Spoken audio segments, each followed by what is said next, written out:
तो कल मैं यहाँ से शाम को लक्ष्य की क्लास होती है 6:15 से लेकर 8 बजे तक। तो वो क्लास खत्म करके बाहर निकला तो मुझे बताया गया कि एक लड़का आपका वेट कर रहा है। मुझे लगा कि भाई कोई मिलने आया होगा। जब मैं जाके देखता हूँ तो कुणाल साहू नाम का लड़का वेट कर रहा था।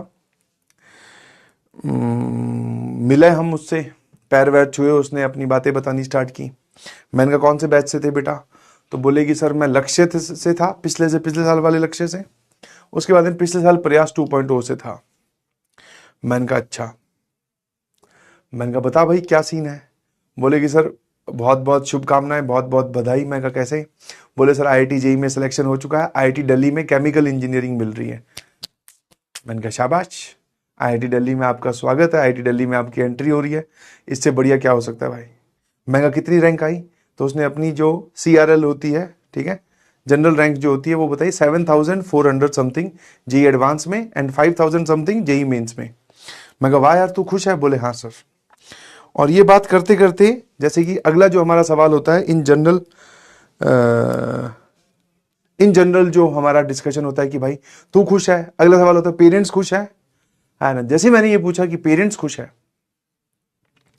तो वो सवाल सुन के थोड़ा सा सहम गया, मुझे नहीं पता था, ठीक है।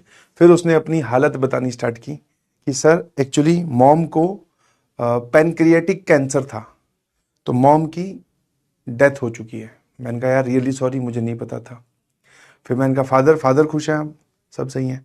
बोले सर पिताजी का एक्सीडेंट हो गया था, कुछ यहाँ पे चेस्ट में लगी, वो चेस्ट का जब इलाज करवाया, उसका ऑपरेशन वगैरह करवाया तो किसी कारणवश यहाँ पे पस भरने लगी। पस भरने की वजह से पिताजी की भी हालत बहुत ज़्यादा क्रिटिकल हो गई थी। मैंने कहा अब कैसे? बोले सर अब खतरे से बाहर है, बट अभी भी बहुत, मतलब डॉक्टर ने रेस्ट ही बोल रखा है, चलना फिरना भी मना है।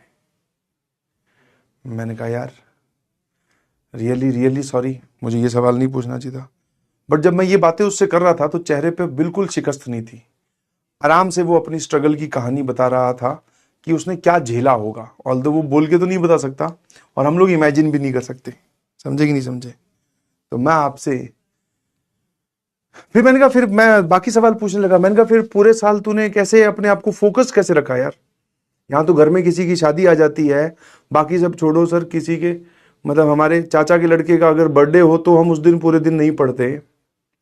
तो तूने अपने आप को फोकस्ड कैसे रखा इतने सब नुकसान के बावजूद? और इतना घर पे क्रिटिकल सिचुएशन है, आदमी जो है वो नॉर्मली सांस नहीं ले पाता ऐसी सिचुएशन में, और तूने पढ़ाई की है। उसने बस एक बड़ा ही सुंदर सा और खूबसूरत सा जवाब दिया, कोई ब्यूटीफुल आंसर नहीं। बोले सर मुझे ये करना था बस, ठीक है, और मुझे अपने लिए करना है, अब मुझे अपने परिवार के लिए करना है, मुझे उनकी हालत सुधारनी है, तो बस ये करना था सर, बस।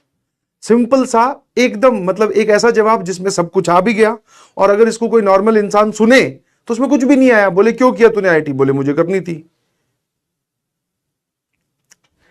मैंने कहा यार सैल्यूट है तेरी डेडिकेशन को, तूने कुछ सोचा, तुझे बताया तो बहुत सारे बच्चों को जाता है, तूने उसको फॉलो किया, और पेशेंस किस लेवल पे होगा, ठीक है।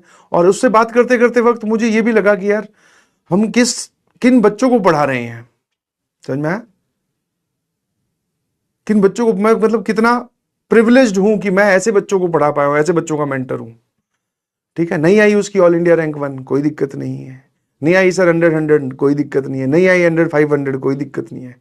7,400 समथिंग आई है, मैं बहुत खुश हूं, है ना। आज के बाद में अगर 2 खेमे बटे, इन फ्यूचर कभी ऐसा हो कि आपको ऑल इंडिया रैंक 1 पढ़ानी है, या फिर एक बच्चा जो ऑल इंडिया रैंक 1 लेके आया है वो आपके साथ फोटो खिंचवाना चाहता है, या फिर सर ये 7,000 वाला जो इतनी स्ट्रगल करके आया, तो मैं भैया यही बोलूंगा 7,000 वाला। ऐसा नहीं कि ऑल इंडिया रैंक 1 से कोई चिढ़ है, अब तक मेरी पढ़ाई हुई तो आई भी नहीं है, ठीक है, ऐसा नहीं है। बट हाँ, जो इसने किया है वो बोलते हैं सर एकदम बेसिक स्क्रैच, और जहां से हम आते हैं हम किसी को बताते भी नहीं है, ठीक है। एज ए टीचर हम लोग, आप लोगों का लेवल, मतलब मैं आप लोगों का लेवल यहां तक मैं सोचता हूं कि आप अपनी डेडिकेशन यहां तक शो कीजिए, बट कुछ बच्चे हैं जो उनकी डेडिकेशन कहां की भी, हम वहां तक इमेजिन भी नहीं कर सकते, ना आप कर सकते ना मैं कर सकता। है ना। तो मेरी आप सभी लोगों से रिक्वेस्ट है प्लीज, जो जो मुझे सुन रहे हैं, ऐसा नहीं है, ठीक है। अब कुणाल ने करके दिखाया तो आप लोग भी कर सकते हैं। कोई इंटेलिजेंट वगैरह नहीं था सर, 79% या पता नहीं 78% है 12वीं के मार्क्स, ठीक है। कोई इंटेलिजेंट नहीं था, बस डेडिकेटेड था, ठीक है। जुनून था कुछ कर दिखाने का, कुछ कर गुजरने का, जुनून बहुत तगड़ा था, ठीक है। एक कोई आईआईटी के बारे में सपना लिया होगा, बस वो सपना सही करना था भाई, खेल खत्म। फिर मैंने पूछा, मैं आगे चल के तो यार हमने क्लासेस भी बहुत ज्यादा हेक्टिक हो गई थी। हर सवाल का जवाब यही, सर करना तो था ही, अब क्लासेस हेक्टिक हो, आप चाहे 2 घंटे पढ़ाओ 5 घंटे पढ़ाओ, पढ़ना तो है ही ना। मैं कहा सही है। तो जब तक आप अपने बहानों को दूसरों से कंपेयर करेंगे नहीं ना, तो आपको हमेशा बड़े लगेंगे। आप बोलोगे मेरे साथ तो सर ये है, मेरे घर पे तो ये सिचुएशन है, आप ये सिचुएशन ठीक करवा दो, मैं आपको पढ़ के दिखा दूंगा। जो जनरल एटीट्यूड होता है, मेरा भी ऐसा ही, नहीं समझे, है ना। किसी भी काम को लेकर जिसमें मेहनत की जरूरत पड़ती है, हम यही बोलते हैं, हम अपनी सिचुएशन को दोष देने लगते हैं कि यार मेरी ये वाली चीज अगर सही हो जाए ना तो फिर मैं करके दिखा दूं, जबकि एटीट्यूड गलत है और ऐसा कभी होगा भी नहीं, ठीक है। तुम सोच रहे हो कोई आइडियल सिचुएशन होती होगी वहां पर हम रहें और फिर पढ़ के दिखाएं, नहीं। जिस सिचुएशन में हो, जिस हालात में हो, जहां बैठे हो, वहीं से ही आपको अपनी कहानी लिखनी है, और लोग लिख रहे हैं और चमक रहे हैं। तो मैं उस लड़के से मिला, मुझे बहुत खुशी हुई, बिलीव मी, ठीक है,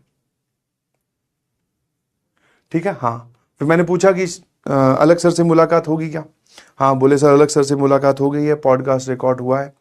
तो वो शायद कल बैच में भी आया था, कोई रंग बिरंगी किताब नहीं की ना कुछ और किया, जो मटेरियल उसके पास था, पीडब्ल्यू का मॉड्यूल वो सॉल्व किया, जे एडवांस में रैंक आ गई, है ना। अब सर ये सब कहानियां सुनने में एट द मोमेंट बहुत अच्छी लगती है, मैं भी कर लूंगा, मैं कहा बहुत अच्छी बात है, स्टार्ट ऐसा ही होना चाहिए जिसको हम पिकअप बोलते हैं। पिकअप ऐसा ही होना चाहिए, किसी की स्टोरी सुनकर आप उससे इंस्पायर होइए, है ना। बट जब आपके सामने कठिनाई आए, मोटिवेशन में आपने स्टार्ट तो कर दिया, अब आगे चल के ब्रेकर आएगा, सवाल नहीं सॉल्व होंगे, सिचुएशन डिफिकल्ट होगी, टेस्ट आ जाएगा, रिवीजन नहीं कर पाओगे। तो जब ये सब सिचुएशंस आए तो फिर पेशेंस रखिए प्लीज, ठीक है। मैदान छोड़ के भागिए मत कि अब क्या करें सर, अब तो नहीं हो रहा है, बहुत हेक्टिक हो गया, समझे। हाँ, जितना हो पा रहा है उतना कीजिए, अपनी मैक्सिमम कैपेसिटी में रह के कीजिए, आप देखेंगे कि सब कुछ अच्छा धीरे धीरे होता जाएगा।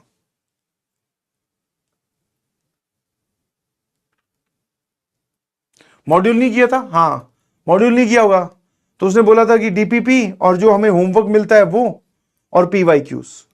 एज ए ड्रॉपर मैं आपको पहले दिन से ही समझा चुका हूं, जब मैं मॉड्यूल से होमवर्क दे रहा था, याद है ना, दोनों जगह बोला था, मैं कहा यू हैव 2 ऑप्शन, जिनके पास मॉड्यूल है तो वो मॉड्यूल की जेई मेंस और पीवाईक्यू वाली एक्सरसाइज कीजिए फॉर द टाइम, और जिनके पास मॉड्यूल नहीं खरीदने हैं, जिनको पीवाईक्यूज है, तो वो पीवाईक्यूज सॉल्व कीजिए, है ना।